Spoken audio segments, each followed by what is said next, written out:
Welcome to the Learning Center.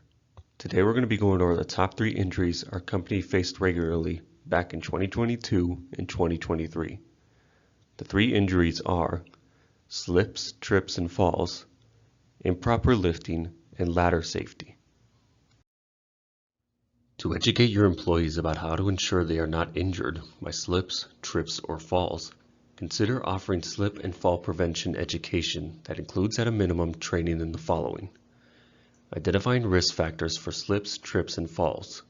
Factors include the environment, the equipment, work practices, and the individual.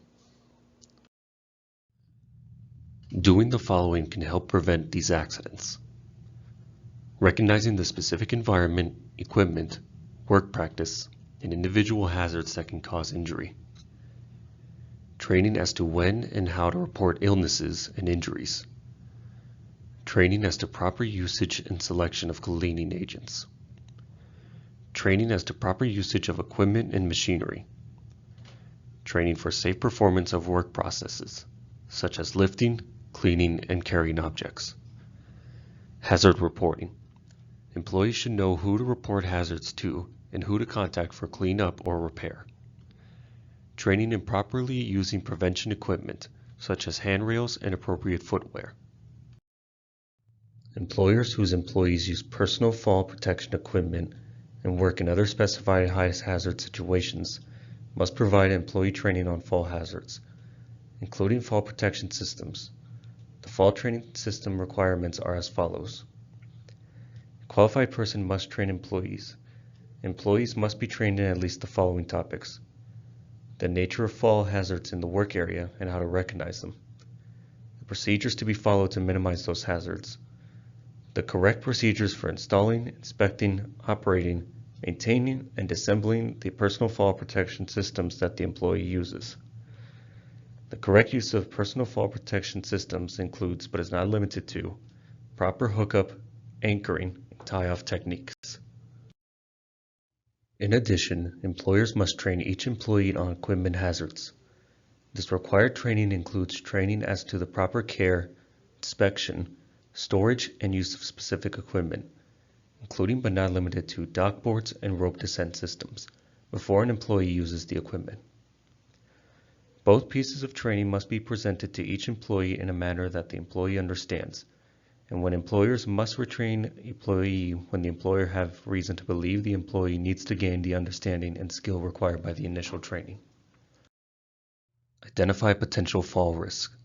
Scaffolding, heights, ladders, and walking working surfaces, and equipment such as lifts. Use the proper equipment for the job. Personal fall arrest system, equipment such as aerial lifts, ladders, and box trucks, guardrails, perimeter warning systems, and safety netting. Training employees, inspection and use of personal fall arrest systems and equipment, emergency response if someone falls, who is in charge of the work site, and fall hazards of the worksite and how to prevent them. Slips and falls account for millions of work-related injuries yearly, and an unguarded wet floor is one of the many causes. It is crucial to spot unsafe conditions that could lead to slips and falls and do what you can to prevent them. To avoid slips and falls, be on the lookout for foreign substances on the floor, such as deposits of water, food, grease or oil, sawdust, soap, or other manufacturing debris. Clean your footwear thoroughly when entering a building from outside or debris areas. Snowy and rainy weather requires a doormat at each entrance to allow for the complete wiping of shoes. Avoid running, walk safely, and keep directions the same. Beware of tripping hazards. Trash, unused materials, or objects left in aisles designed for pedestrian traffic invite falls. Extension cords, tools, carts, and other items should be removed or adequately barricaded off. If equipment or supplies are left in walkways, report it so the proper personnel can remove it. Also keep passageways clean of debris by using trash barrels and recycling bins. Walk in designated walking areas. Shortcuts through machines or other manufacturing areas can cause accidents. Concentrate on where you are going. Horseplay and inattention leave you vulnerable to unsafe conditions. Hold on to handrails when using stairs or ramps.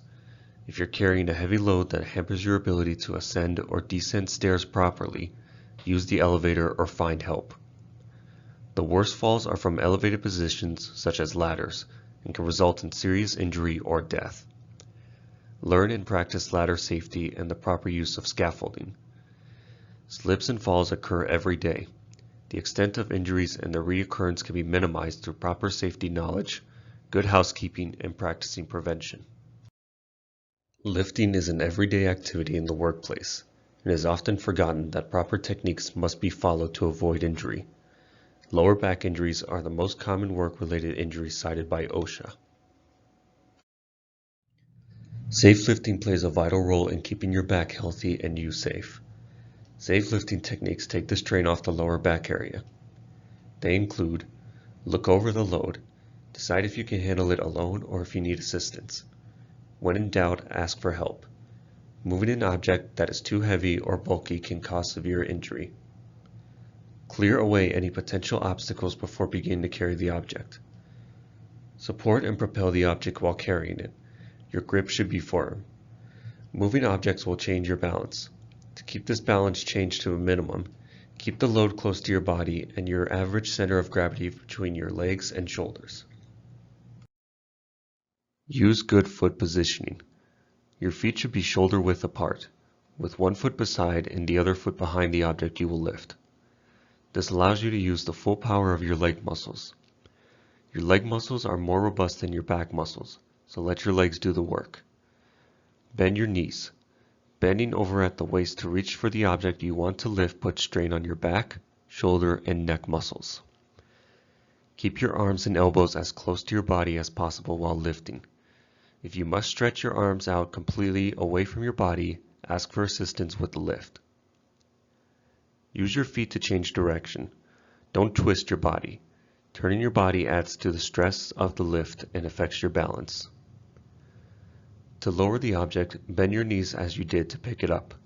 Set the load on the edge of a bench or shelf and slide it into position. Make sure your hands and feet are clear when lowering the load. Safe lifting of heavy objects requires training and practice. When available, equipment should be used to lift and carry heavy objects. Loaders, forklifts, and hoists are designed for this purpose. When others are helping you lift, teamwork is crucial. If you're carrying the load to another location, both of you should coordinate this before lifting the object. Check the route and clearance. One worker needs to be able to observe and direct the other. Raising and lowering should be done in unison. Don't let the load drop suddenly without warning your partner. Proper lifting methods protect against injury and make continued work much more accessible. Thinking about what you will do before lifting an object is essential. Over time, these safe lifting techniques will become a habit. Contact your supervisor with any questions or concerns regarding safe lifting techniques. Falls from elevated surfaces are frequently listed as one of the top 10 causes of accidents in the workplace. Most of these accidents occur due to failure to follow basic ladder safety. To help prevent ladder injuries, practice the following safety tips. Make sure you select the correct ladder for the job. Check the length and duty rating. The proper length is 3 feet long, extending over the roofline or working surface. Inspect your ladder for any of the following loose or damaged parts: steps, rungs, spreaders, rung dogs, and safety feet. Clear the area where you will be working. Never place a ladder in front of a door that isn't locked, blocked, or guarded. Metal ladders conduct electricity. Use a wooden or fiberglass ladder near power lines or electrical equipment. Check that all locks on extension ladders are correctly engaged before placing your ladder on a steady surface. The ground underneath the ladder should be level and firm. Large, flat wooden boards raised underneath a ladder can help level it on an uneven surface or soft ground. Straight, single, or extension ladders should be set up at approximately 75-degree angle. Use the 1:4 ratio to ensure your safety when on a ladder. Place the base of the ladder 1 foot away from whatever it's leaning against for every 4 feet of height, up to the point of contact for the top of the ladder. Always exercise caution when using a ladder with the following safety considerations. Make sure your ladder's weight does not exceed its maximum load rating, and only one person should be on a ladder at a time. Keep your body centered between the rails of the ladder at all times. Do not lean too far to the side while working. Never overreach. Instead, descend from the ladder and move it to a better position. Do not step on the top step or bucket shelf, or attempt to climb or stand on the rear section of a step ladder.